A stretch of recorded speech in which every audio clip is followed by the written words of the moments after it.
Cristina porque es empresaria y es la propietaria del Baba Bar, como todos ya sabéis, pues desgraciadamente por la situación del coronavirus y por otra serie de cuestiones, pues, pero sobre todo por esta, ha tenido que cerrar sus puertas.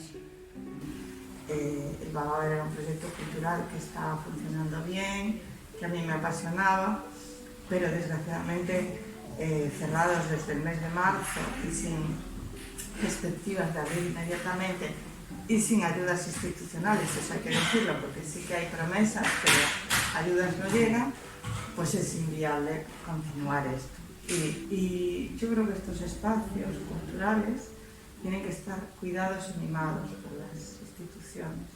No pueden dejar caer así esto, porque es parte de un tejido cultural, un entramado de la ciudad.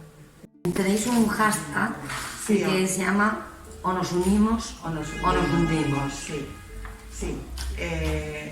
Bueno, pues en este hashtag quiere decir que todos nos tenemos, no podemos ir por separado, no. Porque la voz se oye cuando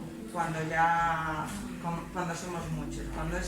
Hay una frase que yo saqué ahora durante toda esta temporada, que yo he pasado de resistir, durante estos meses resistir, o sea, el embate del COVID, porque tienes que estar pagando alquileres, suministros, tal. He pasado de resistir a la resistencia. Y sobre todo, pues, dar nuestro apoyo desde las bibliotecas municipales